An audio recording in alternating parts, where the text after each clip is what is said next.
Iglesia Cristiana La Familia presenta un mensaje a la luz de la palabra, con el pastor Bernardo Ríos. A continuación.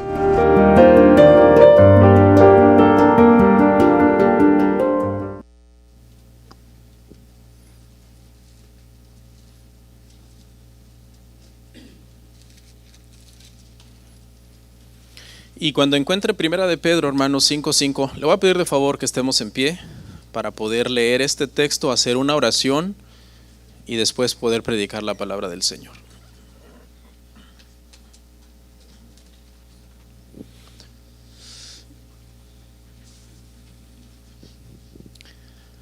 Primera epístola de Pedro, capítulo 5, versículo 5, dice así: Igualmente, jóvenes, estad sujetos a los ancianos, y todos sumisos unos a otros. Revestidos de humildad, porque Dios resiste a los soberbios y da gracia a los humildes. Vamos a orar.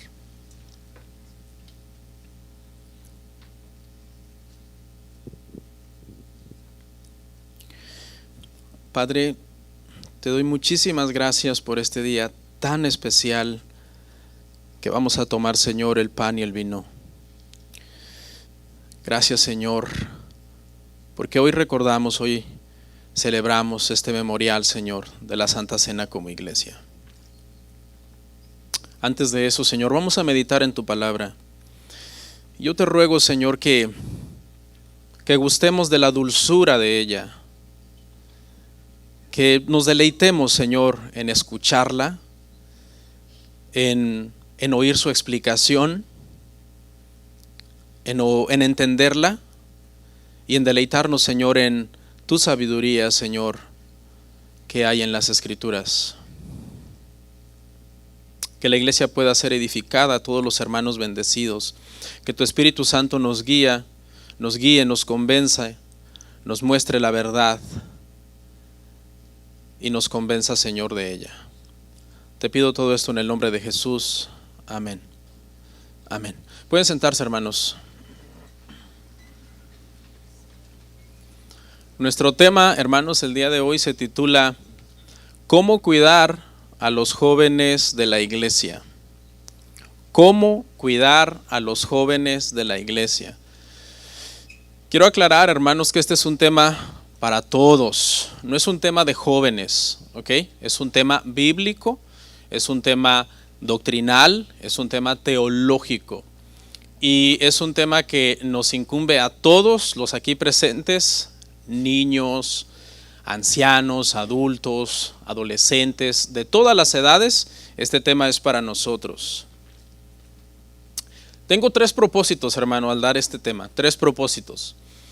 Propósito número 1, buscar, hermano, la sanidad de las familias.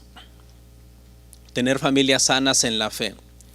Propósito número 2, estoy buscando por medio de este tema tener una iglesia más unida. Que todos nosotros estemos más unidos unos con otros, independientemente de la edad.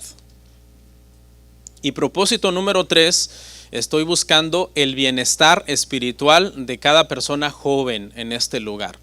Toda persona que está dentro de los rangos que a veces consideramos como la juventud, pueda ser beneficiado espiritualmente. Hermanos, ya tengo más de 15 años en el pastorado. En estos 15 años creo que he ganado alguna experiencia en el tema de los jóvenes. Obviamente llegó un momento en mi vida en donde todo lo que yo había enseñado o había creído acerca de este tema sufrió un cambio, sufrió una reforma. Comencé a estudiar este tema de los jóvenes desde un punto de vista más bíblico, más sano, más doctrinal, y eso generó en mi postura con respecto a esto, pues algunos ajustes, algunos cambios, hermanos. Pero a lo largo de los años, hermano, ahora que ya tengo un poco más de entendimiento y le pido a Dios que me siga dando para seguir aprendiendo del tema, creo que no lo sé todo. A lo largo de los años, hermano, han venido algunos padres a mí, se han acercado a mí algunos padres, e inmediatamente uno se da cuenta cuando hay molestia, cuando hay incomodidad en la persona, y me han preguntado en un tono un tanto intrigante, me han dicho: pastor, ¿y ustedes no piensan hacer nada con los jóvenes? Entonces yo les respondo, yo les digo: hermano, ¿a qué se refiere? Entonces me dicen: es que mi hijo fulano o mi hija fulana últimamente se está portando muy mal. Entonces yo, por misericordia, porque yo sé que los hermanos no tienen el mismo entendimiento doctrinal y teológico de uno, yo por misericordia les digo: hermanos, vamos a ver qué hacemos, vamos a ver qué planeamos.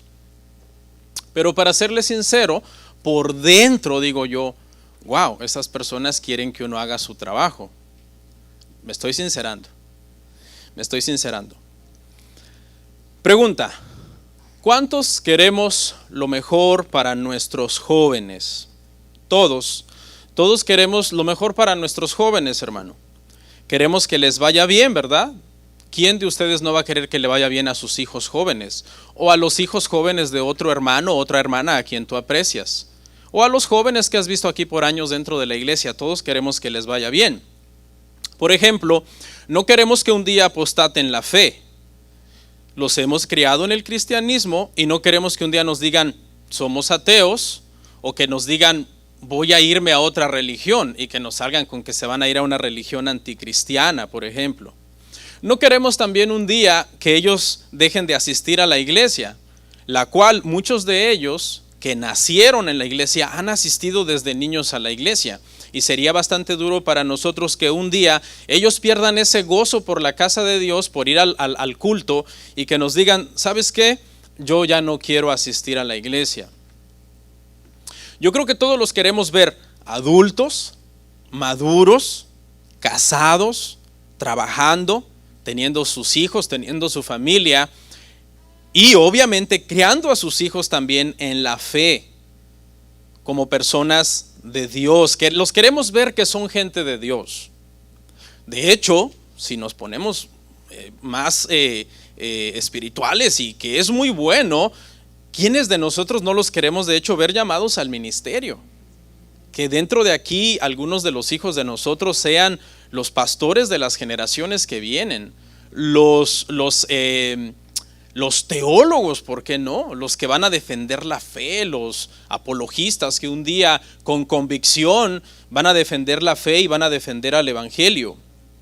Queremos ver una siguiente generación que tome la estafeta que nosotros les vamos a pasar y que corran con esa estafeta la carrera de la fe, proclamando con convicción el evangelio. ¿Quién no va a querer ver así a sus hijos y a los jóvenes?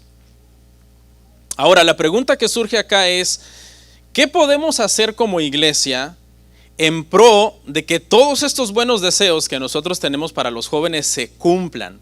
¿Qué podemos hacer como iglesia? Y yo estoy seguro que a la mente de muchos de ustedes pueden venir muchas cosas en este momento. Alguno puede estar diciendo: pastor, podríamos hacer la estrategia X. Otro podría decir: podemos planear y ver si nos da resultados. Y en fin, alguna cosa como: hagamos esto, hagamos aquello, hagamos lo otro, porque yo quisiera, pastor, todas esas cosas que usted mencionó suenan muy bien y yo quisiera eso para mis hijos. El día de hoy, hermano, quiero dar este tema porque a veces en el tema de los jóvenes nos dividimos como iglesia. A veces no estamos de acuerdo como iglesia en cómo debe de trabajar una iglesia local con los jóvenes. Entonces, unos piensan de una manera, otros piensan de otra manera. Entonces, para que acabemos con eso, hermano, y no andemos como con esa riña de que fulano quiere hacer tal cosa con los jóvenes y mengano quiere hacer tal cosa con los jóvenes y perengano quiere hacer tal cosa con los jóvenes, vamos a ir a la escritura y vamos a ver qué es lo que la Biblia nos enseña al respecto en esta materia, porque ahí están las respuestas a todas estas incógnitas que de repente, si no las manejamos sabiamente, nos pueden dividir como iglesia. Y una vez entonces, hermanos, que nosotros aprendamos una postura bíblica, podamos entonces ser más sanos en decir: esta estrategia X está bien, pero hasta este punto. o este plan X está bien, pero hasta este punto. Que sepamos diferenciar entre principios espirituales para nuestros jóvenes y cosas e ideas humanistas que de repente se nos atraviesan en la mente y que muchas veces cuando rebasan un límite pueden ya no ser en sí la voluntad de Dios para los jóvenes. Ese es mi propósito el día de hoy, hermano. Eso es lo que quiero lograr el día de hoy, la unidad de la iglesia, el bienestar de las familias y sobre todo el bienestar de nuestros jóvenes. Yo tengo hijos jóvenes, ya el menor de mis hijos ya cumplió 12 años, ya entró en una etapa diferente de madurez. Y como pastor me preocupa la vida espiritual de mis hijos constantemente. De hecho, yo trabajo en casa porque mi oficina está ahí en casa y es una de las cosas que yo estoy pendiente constantemente de la vida espiritual de mis hijos, que son personas jóvenes que son miembros de esta iglesia también. Vamos a aprender entonces, hermano, con la Biblia para que no nos dividamos y sanamente guiemos a nuestros jóvenes hacia lo que nosotros quisiéramos ver en ellos. Vamos a analizar este pasaje, hermanos. Primera de Pedro, capítulo 5, verso 1 al 5. Ese va a ser nuestro pasaje hoy. Pero vamos a comenzar primero por analizar los primeros 4 versos antes de entrar a nuestro verso clave. Primera de Pedro 1 al 4. Dice: ruego a los ancianos que están entre vosotros, yo anciano también con ellos y testigo de los padecimientos de Cristo, que soy también participante de la gloria que será revelada. Apacentad la grey de Dios que está entre vosotros, cuidando de ella, no por fuerza, sino voluntariamente, no por ganancia deshonesta, sino con ánimo pronto, no como teniendo señorío sobre los que están a vuestro cuidado, sino siendo ejemplos de la grey. Y cuando aparezca el príncipe de los pastores, vosotros recibiréis la corona incorruptible de gloria. Este pasaje en sí no lo voy a analizar tan profundamente porque nuestro verso clave es el 5 y ese es el que vamos a ver a continuación. Pero lo quise leer para que entendamos el contexto del 5. O sea, este es el que nos va a dar el contexto de qué es lo que significa nuestro verso clave de hoy. Y en pocas palabras, estos 4 versos que vimos, hermano, es un llamado a los ancianos y pastores de la iglesia. Esta iglesia, hermano, tiene ancianos y pastores, yo sé que usted lo sabe. Tenemos un grupo de ancianos y pastores que dirigimos la iglesia, que tomamos las decisiones de la iglesia, que administramos la iglesia y que tratamos de dirigir la iglesia según las escrituras. A eso nos dedicamos, a leer las escrituras, orar y entonces pedirle sabiduría a Dios, llenos del conocimiento de la palabra. Y luego, doblando rodillas en oración, el Señor nos va marcando el norte conforme a su palabra de qué es lo que tenemos que hacer, cómo debemos de funcionar. Entonces, así, siendo breve, solamente dice cosas como, por ejemplo, cómo deben de apacentar la grey de Dios. Dice, deben cuidar la iglesia, no por ganancia deshonesta, es decir, este no es un negocio. Es decir, esta no es una profesión donde alguien se mete y dice voy a ser pastor para ver cuánto gano, sino dice con una buena actitud, no enseñoreándose de la iglesia, es decir, tú no eres dueño de las personas y no les puedes abusar, tienes que amar a estas personas y dirigirlos conforme a la palabra para que el Señor cumpla el propósito que tiene en cada uno de ellos, no autoritarismo, y acaba diciendo, sino más bien siendo un ejemplo de la grey. Y aquí quiero hacer un paréntesis breve.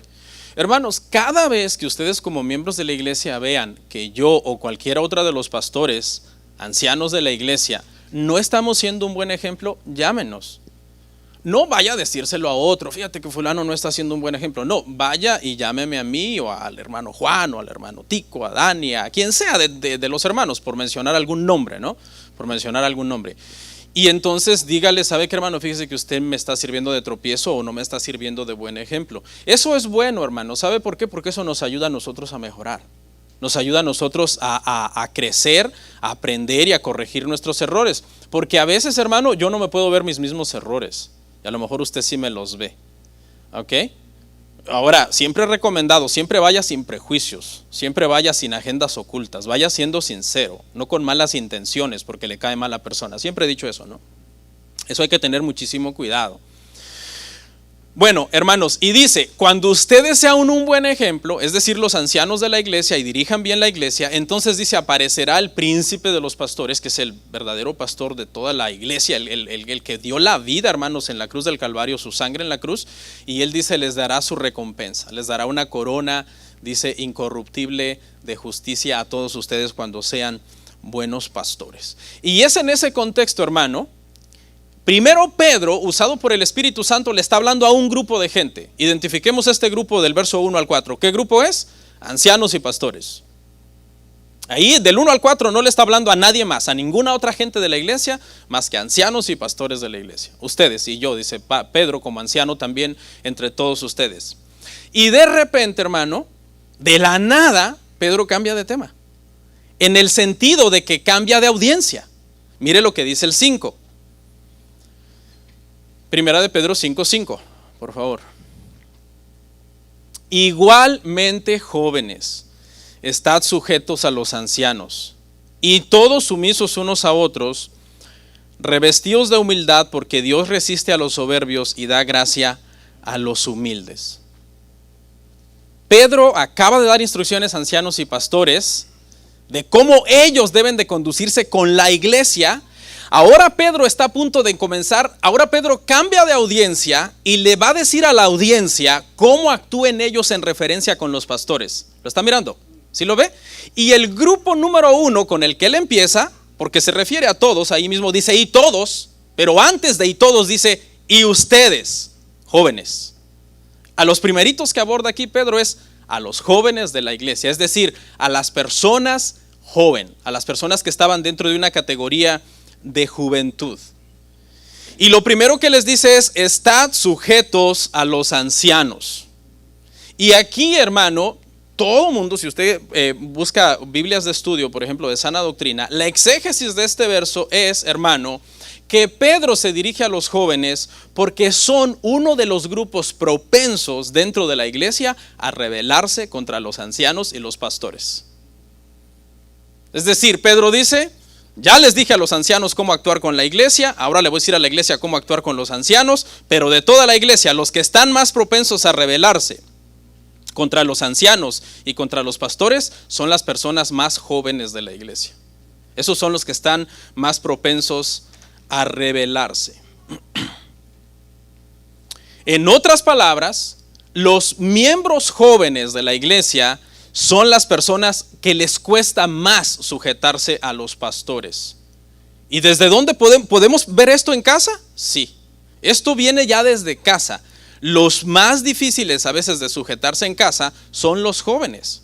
Por ejemplo, mi esposa y yo no tenemos ningún problema en el tema de sujeción. A veces es con los hijos que uno les tiene que estar repitiendo a cada momento. Honra a tu padre y a tu madre. Es decir, hermanos, si muchas veces los jóvenes, escuche, si muchas veces los jóvenes no se sujetan ni a sus padres dentro de su casa, eso quiere decir entonces que van a tener una tendencia a no sujetarse a los adultos dentro de la iglesia. ¿Sabía usted, hermano, de acuerdo a este verso, los jóvenes por su naturaleza pecaminosa, que todos tenemos, pero ellos tienen una cierta inmadurez debido a la edad, una de las tendencias de los jóvenes es separarse de los adultos? Esa es una tendencia de los jóvenes y eso lo vemos en casa también. Hay muchos hijos que crecen 17, 18 años, rentan su departamento y se van porque quieren hacer su vida a su manera, quieren vivir a su manera. E incluso muchas veces, aunque no renten su departamento y se vayan, están en casa, pero están peleando contra la regla del padre. Están peleando contra cómo el padre quiere dirigir la casa. Están en desacuerdo en las instrucciones que la madre les está dando, en todos los quehaceres que tienen que hacer, en sus responsabilidades. Y yo sé que ustedes padres no me pueden dejar mentir. Nuestros hijos, por ser jóvenes y por tener esa tendencia separatista de ver a los adultos diferentes de ellos, tienden a luchar contra nosotros en ese proceso como de querer separarse y de querer ser hermanos independientes y de querer ser libres. Eso lo vemos en los jóvenes en casa. ¿Qué dicen muchos jóvenes en casa? Estoy generalizando obviamente, pero ¿qué dicen muchos jóvenes en casa cuando quieren hacer su voluntad y su padre no se los permite? ¿Qué dicen? Es que nuestros padres ya están viejos. Es que nuestros padres son aburridos. Es que nuestros padres son anticuados. Por tanto, querrán separarse de los adultos para hacer lo que ellos quieran. Bueno, Pedro dice que ese mismo espíritu opera en la iglesia. Que llegará un momento en que algún grupo de jóvenes, algún grupo de gente joven, verá al pastor y a los ancianos y dirá: el pastor ya está viejo. Los ancianos ya están viejos. Ya están llenos de canas los pobres. Cada año están más canosos. Y no sé si han dado cuenta, pero el pastor y los ancianos no hablan de otra cosa más que de la Biblia. Son aburridos, son anticuados. ¿Queremos hacer algo divertido? No. Entonces, ¿qué van a hacer? Van a decir: tenemos que separarnos de estas personas. Tenemos que hacer nuestras cosas aparte. Aislémonos de ellos, que nos den como permisito de hacerlas, pero una vez que nos den permiso, hagámoslas como nosotros querramos. Porque el estilo de ellos y la forma de ser de ellos a nosotros no nos gusta. Siempre están con sus prohibiciones: que no hagan esto, que no hagan esto, que no vayan a tal lugar, que no hagan tal cosa. Y eso es exactamente, hermano, lo que Pedro está diciendo acá. Que los pastores y ancianos de la iglesia debemos de tener mucho cuidado con las personas jóvenes de la iglesia, porque las personas jóvenes de la iglesia, incluso con buenas intenciones, pero ignorantemente, pueden quererse separar de los adultos. Su tendencia va a ser: a separémonos, hagamos nuestras cosas aparte, hagamos todo aparte. Ellos no nos entienden. ¿Cómo nos van a entender ellos? Si el pastor ya tiene más de 40 años, mano Juan ya tiene más de 40 años, mano Tico ni se diga, ya casi llega a los... Entonces, ¿qué van a decir los jóvenes? Van a tener esa tendencia de: no nos entienden ellos, ya están muy grandes, son de los 80s, de los 70s. Nosotros somos ahorita la generación Z. Entonces, todos los que están aquí, que son personas jóvenes, y que no venga a su mente en este momento ministerio de jóvenes, porque nosotros no tenemos eso aquí en la iglesia. No traiga usted su mente aquí. A su mente traiga personas jóvenes. Es decir, te puede incluir hasta a ti, aunque estés casado. Es decir, todas las personas jóvenes, cuando los ancianos en edad y en madurez espiritual se comienzan a separar mucho y comienza a haber un gap ahí, una abertura muy grande en edad o en conocimiento, ellos dicen: no pertenecemos a esa generación, ellos son de otra generación. Nosotros deberíamos de hacer nuestras cosas a nuestra manera, a nuestro modo. Bueno, el análisis es breve, pero este análisis, hermano, es el cimiento sobre el cual vamos a edificar todos los demás puntos que voy a desarrollar. Y la primera pregunta que vamos a responder aquí es la que sigue, hermanos, por favor. ¿Había ministerio de jóvenes en la iglesia primitiva? ¿Había ministerio de jóvenes en la iglesia primitiva? Esa es la pregunta. La respuesta es que no. Muchas veces asumimos que porque se le dice a Timoteo: nadie tenga en poco tu juventud, o porque la Biblia habla de los jóvenes, inmediatamente nosotros hacemos un anacronismo de aplicar el ministerio de jóvenes actuales que vemos en otra iglesia a la iglesia primitiva. No, eso no dice. Ahí simplemente habla de los miembros jóvenes de la iglesia. Gente que era joven, pero no dice que había un ministerio de jóvenes. La iglesia, hermano, en el tiempo de la iglesia primitiva no estaba dividida en tantos grupos. La iglesia primitiva, hermanos, estaba dividida básicamente en dos grupos. Adultos y niños. Había subgrupos, obviamente, dentro de esas dos grandes categorías. Por ejemplo, unos subgrupos en el área de niños era infantes, bebés de pecho o niños que apenas estaban caminando. Eran subgrupos, pero pertenecían a un mismo grupo: niños. Dentro de los adultos había subgrupos. Por ejemplo, un adulto joven y un adulto viejo, un adulto de la tercera edad. Pero a final de cuentas, esos subgrupos acababan en realidad en dos categorías. Dentro de la iglesia había adultos y había niños. ¿Qué era lo que se hacía con los niños? Bueno, a los niños a muy temprana edad se les graduaba en la adultez. A muy temprana edad. Los judíos, por ejemplo, lo hacían a los 12 o 13 años. Ya, tú ya no eres niño. ¿Cómo? Pero es que yo quisiera seguir jugando. No, tú ya no eres niño. Tú ya eres adulto, 12, 13 años. Y se celebraba o se celebra todavía el bar mitzvah. Bar, hijo, mitzvot, mandamientos, los hijos de los mandamientos. ¿Qué es eso? Que bar mitzvah, que ahora un niño a los 12, 13 años se vuelve hijo de los mandamientos. Bueno, lo que quiere decir es que ese niño desde que nacía estaba en la sinagoga con todos los adultos aprendiendo la Torah. Desde que nacía, estaba con los adultos aprendiendo la ley, aprendiendo los preceptos de Dios. Y después, 12, 13 años después de ser instruido en la ley, se le decía: tú ya sabes mucho la ley, tú ya eres responsable de guardar la ley. Y eso significa bar mitzvah. Ahora tú eres un hijo de los mandamientos. O sea, ya eres un adulto, es tu responsabilidad guardar la ley. Es tu responsabilidad observar los mandamientos de Dios. No me estés mirando a mí, como diciéndome, papi, ¿ahora qué sigue? Ahora ya eres un adulto. Ese más o menos, hermano, es el espíritu en el que se entendía esa ceremonia. Y por eso es, hermano, que la iglesia primitiva en sí estaba dividida en adultos y niños. Y cuando un niño llegaba a los 12, 13 años, pasaba simple y sencillamente ¿a qué grupo? Al grupo de los adolescentes. No, eso no existía. La palabra adolescente la inventó un psicólogo en el año 1950. Y de ahí fue que en algunas traducciones se comenzó a usar esa palabra, pero no porque esa palabra se haya usado originalmente. Porque esa palabra adolecer quiere decir que les falta, ¿no? Que les falta madurez, y en ese sentido tiene un poco de lógica, pero no existía un grupo de adolescentes en la iglesia primitiva. Había niños y había adultos.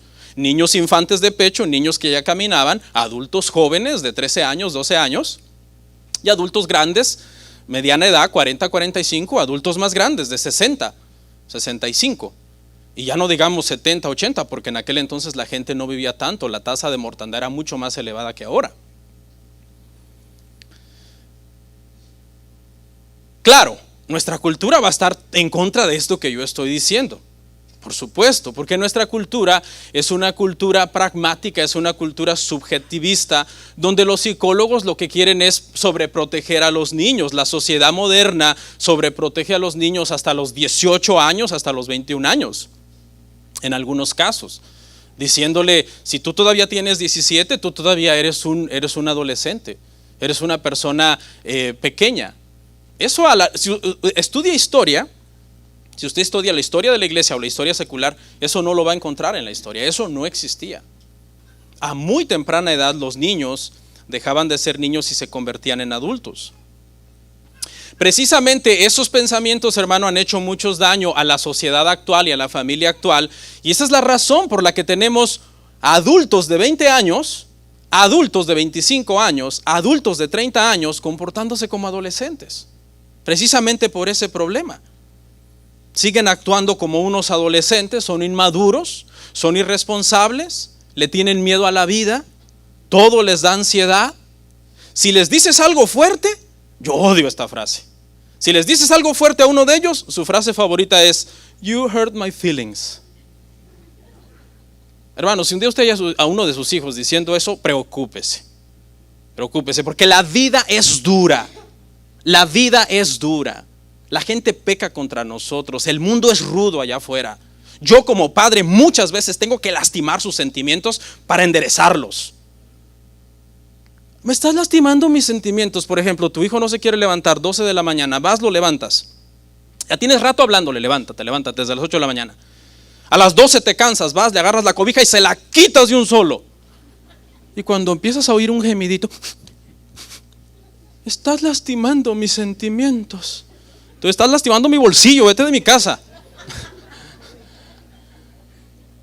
Hermano, tenemos un problema con muchos niños, hermano, con muchos hombres ya adultos de 18, 19, 20, 25 años que lo que quieren es seguir actuando como adolescentes, porque eso es lo que la sociedad, hermano, enseña. Estaba oyendo algo muy interesante el otro día y decía la persona, ¿por qué los jóvenes de ahora le tienen tanto miedo a la vida? Porque se han hecho muchas encuestas sobre depresión y ansiedad. ¿Que por qué los jóvenes de ahora le tienen tanto miedo a la vida? Hay muchas cosas que les aterran.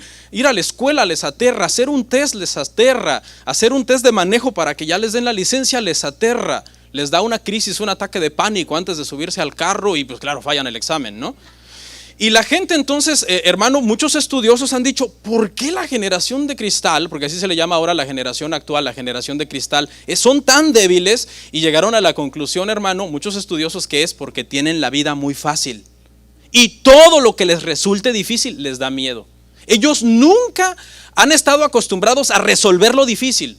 Todo lo que es difícil se lo resuelve ¿quién? Papi y mami.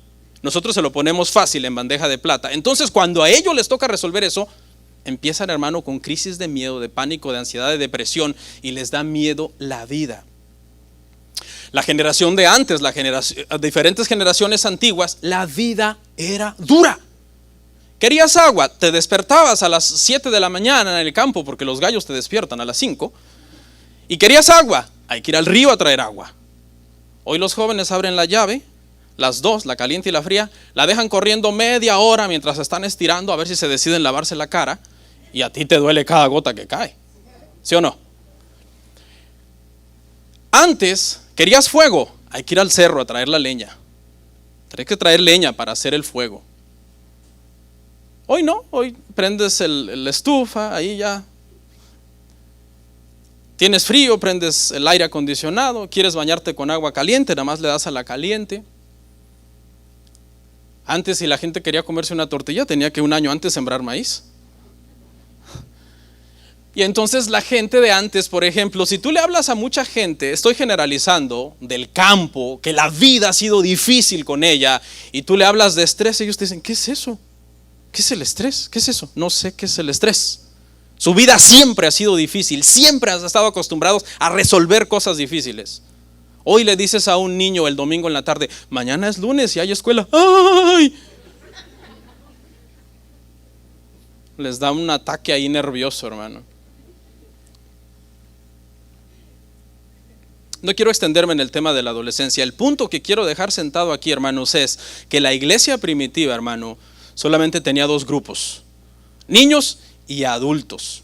Y que cuando los niños a los 12, 13 años llegaban a esa marca de tiempo, simplemente se convertían en adultos. Personalmente, yo creo que este es el sistema correcto.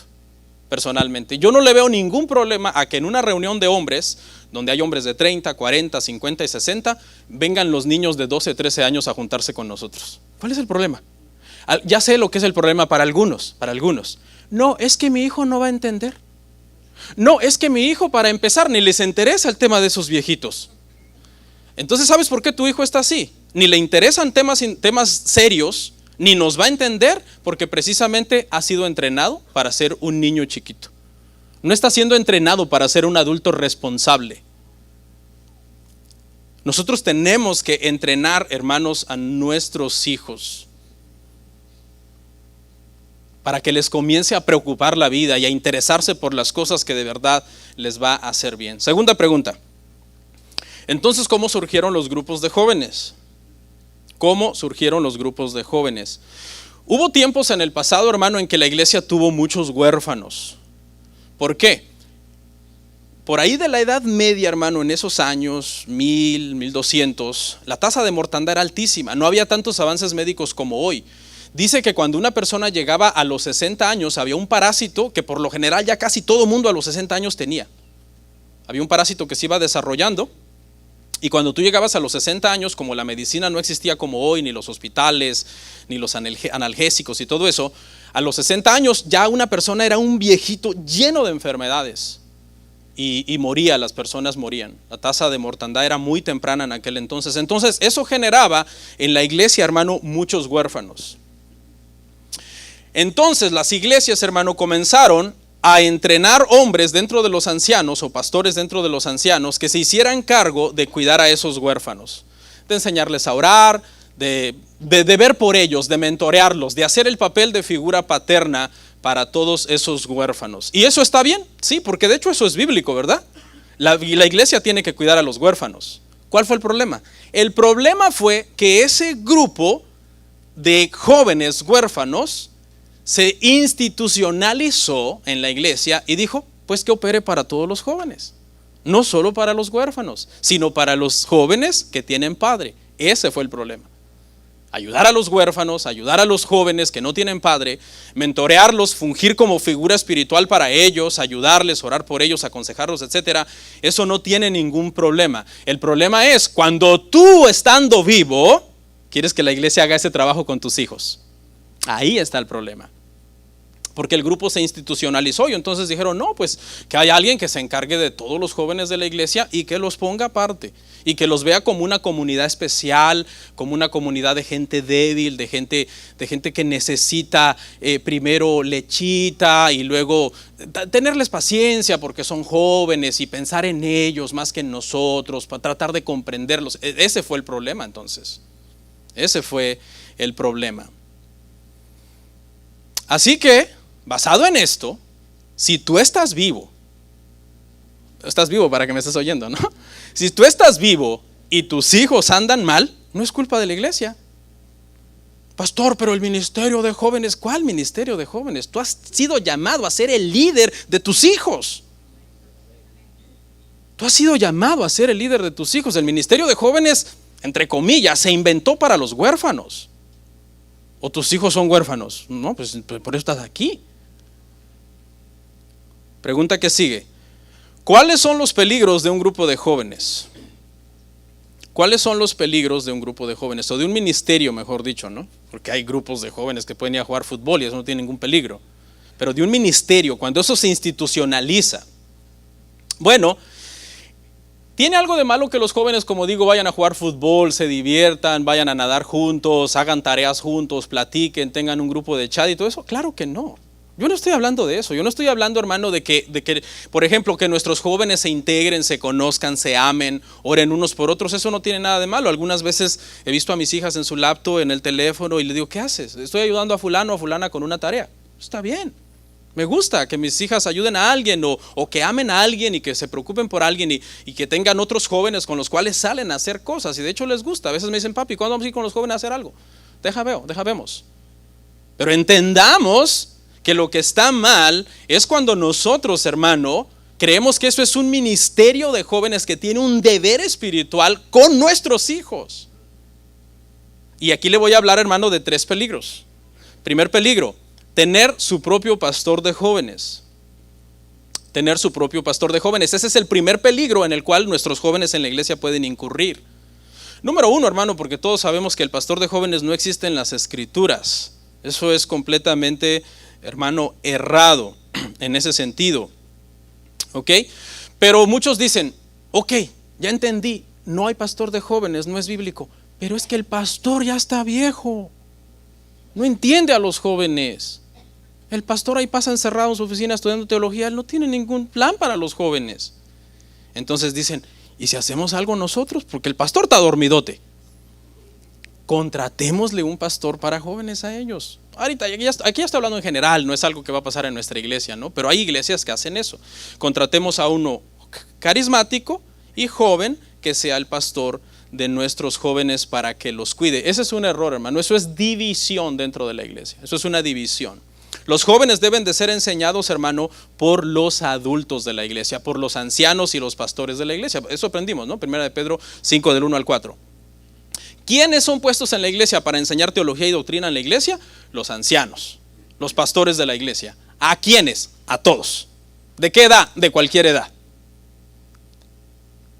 ¿Usted alguna vez ha mandado a su hijo, por ejemplo, a la middle school? Su hijo tiene 12 años, 13 años y está en middle school y lo llama a reunión el maestro y usted llega y el maestro es otro teenager de 13, 14 años.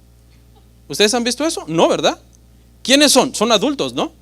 Adultos son los maestros de nuestros hijos en la escuela. No pone el gobierno a otros teenagers a darle clases a otros teenagers.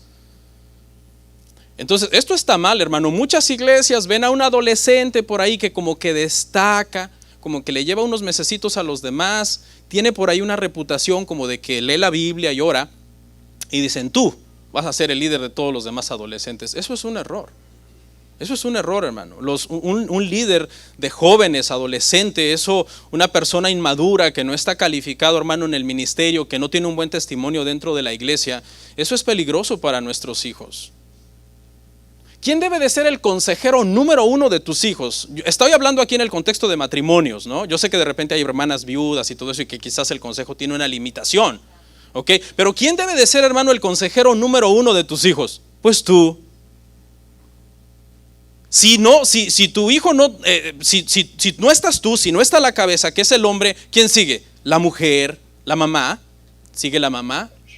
Y si no tiene ni padre ni madre, ¿quién sigue? Los ancianos de la iglesia. Están para darle consejería a los jóvenes. ¿Por qué muchas veces nuestros hijos podrían dejar de buscar nuestro consejo, hermanos, como padres? Porque ven que a veces no tenemos sabiduría. Ven que a veces nuestra vida es un desastre, es un caos, somos necios en las cosas que hacemos. Pero realmente el trabajo nuestro, hermanos, es prepararnos mucho, pedirle mucho a Dios en oración que nos dé sobre todo sabiduría, para que lo primero que venga a la mente de tu hija tiene 16 años, 17 años, tienes un hijo de 17, 18 años y está pasando en un problema y necesita un consejo, la primera persona que le debe venir a su mente es mi padre. Mira, mi padre, ¿cómo ir a buscar a la hermana fulana de la iglesia que su vida es un desorden? O al fulano, mengano, o a otro jovencito. Eso no está bien. Los jóvenes deben de recibir la misma doctrina, la misma teología que los adultos, hermano, dentro de la iglesia. Peligro número 2, tener su propio culto de jóvenes. Tener su propio culto de jóvenes, ese es el peligro número 2. Hay líderes de jóvenes que dicen, por ejemplo, tratan como de entender que el grupo de jóvenes no es para divertirse y entonces dicen lo siguiente, dicen, no, nosotros queremos tener un grupo de jóvenes, pero no para entretenimiento, sino para adoctrinar a los jóvenes, enseñarles teología. Y entonces, ¿qué va a hacer el pastor y los ancianos? ¿Si lo quieres hacer tú? No. El pastor y los ancianos son los que deben adoctrinar a los jóvenes de la iglesia. No otra persona que no ha sido calificada por los pastores y por los ancianos dentro de la iglesia. Suena como muy bonito, ¿verdad? No, pastor, nosotros queremos hacer un grupo de jóvenes, pero para enseñarles teología, para enseñarles doctrina. ¿Y yo qué voy a hacer? No, ese es trabajo de los ancianos, es trabajo de la iglesia local. Los jóvenes, hermano, no se deben de separar de los adultos. Aquí en la iglesia, hermano, todas las familias debemos de estar con nuestros hijos, con nuestros jóvenes, escuchando el sermón y adorando al Señor, hermano, juntos. El sermón del domingo es para todos, incluyendo a los jóvenes. El pastor del domingo es el pastor de todos, incluyendo a los jóvenes. El culto del domingo es el culto de todos, incluyendo a los jóvenes.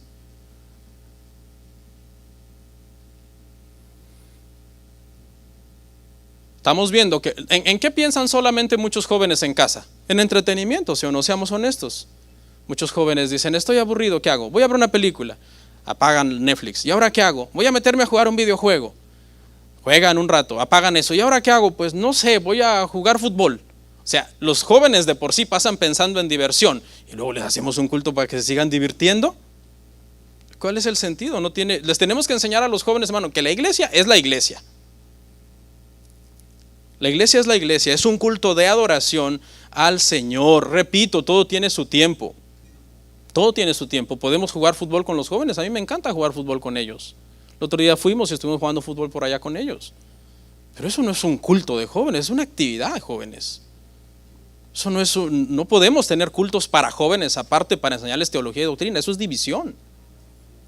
Tercero, tener su propio edificio. Porque esto pasa, hermano. Bueno, aquí no podemos tener ni uno, ¿verdad? Pero hermano, yo he ido a muchas iglesias que tienen su propio edificio para jóvenes, porque el pastor y los ancianos, los jóvenes lo están presione y presione con sus padres. Es que queremos algo para nosotros especial.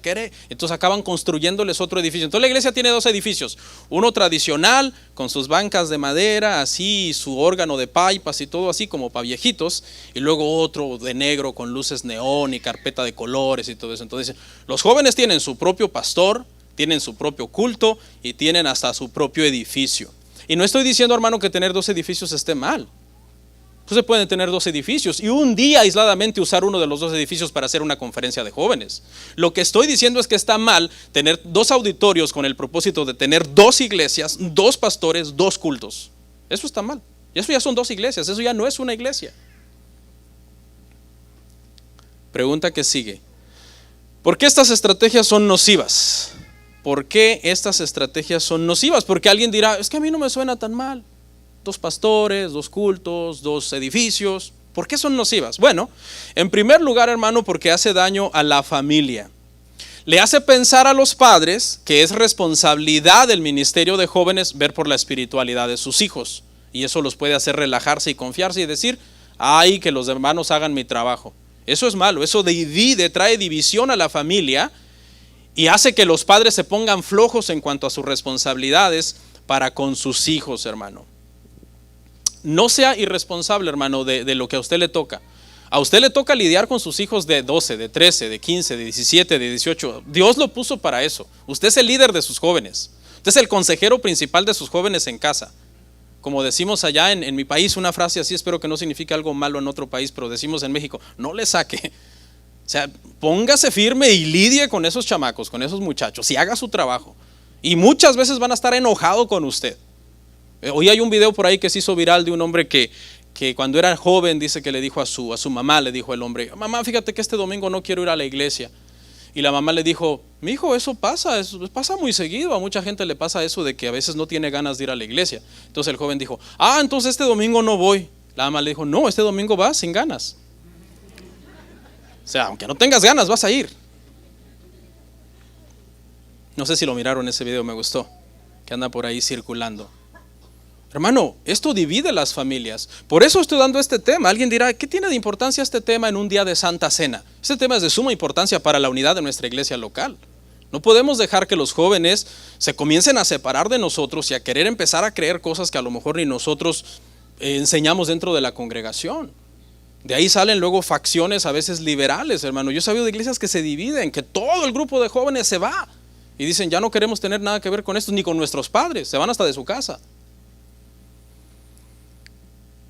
Escuché una historia, hermano, de un pastor que dice que había una familia que funcionaba así.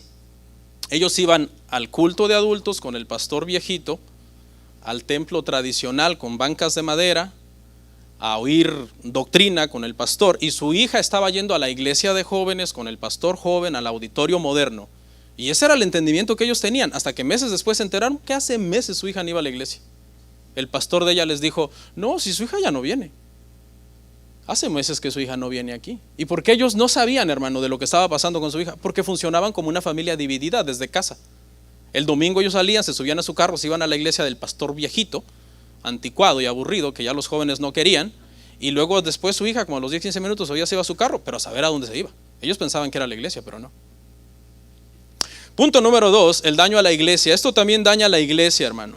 Esto daña a la iglesia, hermano. La iglesia no debe de estar, hermano, dividida. La adoración dominical, hermano, debe de ser algo corporativo, debe de ser algo familiar, donde todos, hermano, nos reunimos a adorar al Señor juntos. Los jóvenes no son un grupo especial de la iglesia, solo son unos miembros más de la iglesia. Si tú no lo ves así, tú vas a tener cero problemas con tus hijos. Y punto número 3, daño a los jóvenes. Daño a los jóvenes. En primer lugar, no queremos que la iglesia se divida. Segundo lugar, no queremos que la familia se divida, pero sobre todo, no queremos que a nuestros jóvenes les vaya mal, hermanos, espiritualmente. Queremos que espiritualmente sean sanos en la fe. La transmisión, hermano, de la fe es mejor de padres a hijos. Estoy hablando cuando los padres son cristianos y piadosos. Yo quiero que mis hijos tengan mi fe. Algunas veces hablamos con nuestros hijos de teología y de algunas preguntas que ellos tienen y yo les enseño. ¿Ok? Porque yo quiero que mis hijos tengan mi fe. Yo sé que muchos de ustedes pueden ser buena influencia para mis hijos. Muchos aquí, ancianos, pastores, líderes, pueden ser buena influencia para mis hijos. ¿Sí? Pero en sí, yo quiero que mis hijos crean como yo creo. Para serles honesto. ¿Sí? Como yo creo. Y eso está en la Biblia así. Mire, 2 de Timoteo 1:5. 2 de Timoteo 1:5. Trayendo a la memoria la fe no fingida que hay en ti, la cual habitó primero en tu abuela Loida y en tu madre Eunice, y estoy seguro que en ti también. Timoteo era un ministro joven, y de hecho Pablo le llama hijo en la fe. Pero ¿sabe quién era los que habían transmitido la fe a Timoteo? Su madre y su abuela. Esa era la fe más firme en la que estaba Timoteo. Es cierto, Pablo era una gran influencia para él, un líder espiritual, un mentor. Pero la fe que tenía Timoteo era la fe que había heredado de su familia. ¿Eso qué quiere decir, hermano? Eso quiere decir que nuestros hijos deben de buscar el consejo de nosotros, aunque nos vean viejos. Por eso dice esa lámina, una viejita aconsejando a una joven y un viejito aconsejando a otro joven.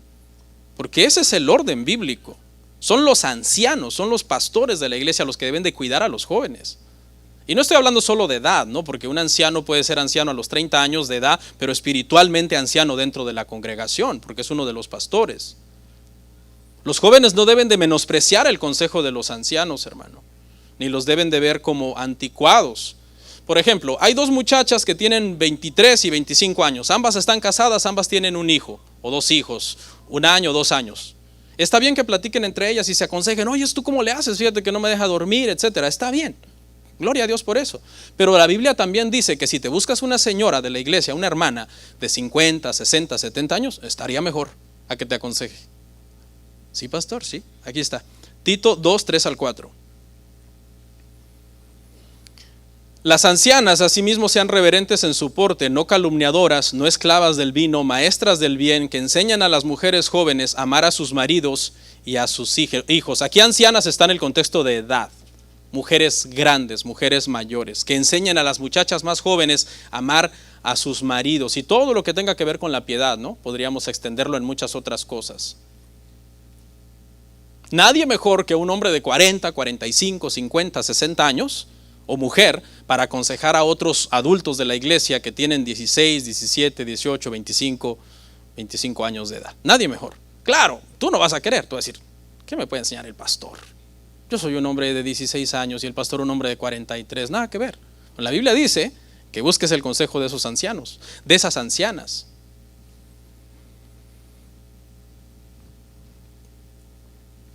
No hay un evangelio especial para los jóvenes, hermano, eso no existe. No hay un evangelio para adultos, no hay un evangelio para jóvenes, el evangelio es el mismo. Y podemos ver un respaldo a lo que estoy diciendo. Pregunta, ¿qué edad tenía Jesús cuando él se juntaba con los adultos para hablar de la palabra? ¿Alguien se acuerda? 12 años. ¿Qué hacía Jesús? Juntarse con los adultos para hablar de la palabra. O sea que podemos decir entonces que un joven de 14 años puede estar allá en aquella esquina hablando con un hermano de 45 acerca de doctrina y teología y que eso es correcto. Sí, eso es correcto. Tú no te deberías de asustar. Ay, mijo, ¿qué haces aquí hablando de teología? Vete con tu Xbox al carro a esperarme. Porque muchas veces los padres son los responsables de añoñar a los hijos y de hacerlos más chiquitos de lo que ellos de por sí ya son. La mejor estrategia para los jóvenes en la iglesia, vamos cerrando. La mejor estrategia para los jóvenes en la iglesia. Primero quiero hacer unas preguntas, voy a leerlas y luego procedemos. ¿Qué les podemos enseñar a nuestros jóvenes que sea bueno para ellos? Segunda pregunta, ¿cómo les podemos convencer a los jóvenes para que acepten sus errores cuando están mal? Los jóvenes a veces son obstinados, no sé si le ha pasado, hermano.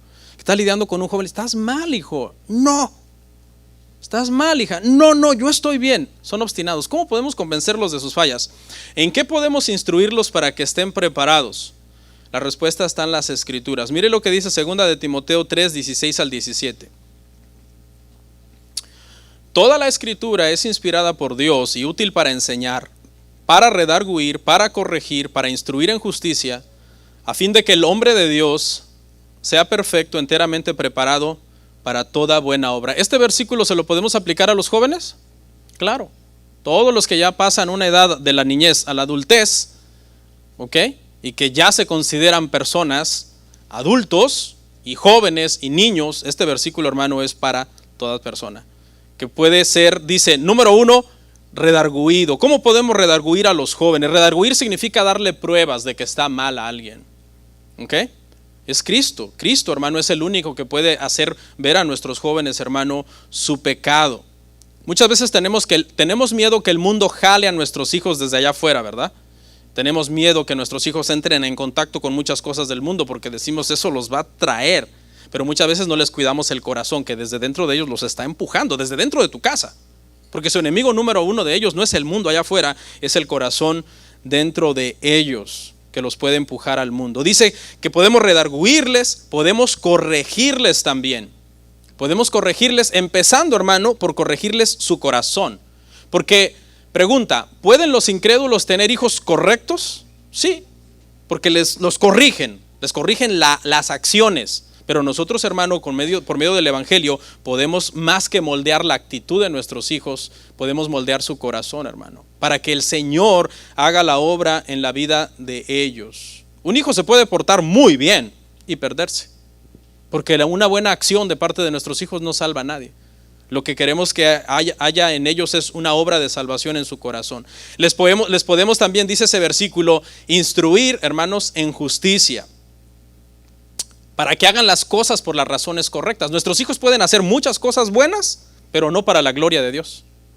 Pero cuando nuestros hijos hacen las cosas para la gloria de Dios, realmente están haciendo las cosas instruidos, hermano, en justicia. Para que sean, dice, perfectos. Una palabra para perfectos aquí es completos. completos, cabales en Dios. Tenemos muchos jóvenes rotos, hermano, en estos tiempos. Muchos jóvenes vacíos, se sienten incompletos, deprimidos, ansiosos, temerosos. Esta palabra dice que si queremos que sean perfectos y cabales y completos, que no se sientan con ese gran vacío de existencia en su vida, que les demos la palabra, que les demos el evangelio. ¿Para qué? Para toda buena obra. Para toda buena obra. Es decir, van a alcanzar, hermanos, una madurez en la palabra de Dios. Hoy tenemos un problema, hermano. Mucha gente, 25 o 30 años, que son unas personas irresponsables, siguen actuando como jovencitos muchas veces. Pero para terminar voy a contestar esta pregunta. ¿Cómo podemos cuidar a los jóvenes de la iglesia? ¿Qué fue el título de hoy? ¿Cómo podemos cuidar a los jóvenes de la iglesia? Número 1, teniendo una iglesia fuerte en la palabra de Dios. Número 2, teniendo familias fuertes y unidas que buscan la piedad. Número 3, teniendo padres que se hagan responsables de sus hijos. Número 4, teniendo jóvenes sujetos a una iglesia local liderada por ancianos. Número 5, llamando a los jóvenes al arrepentimiento y a la salvación. Vamos a orar, hermanos.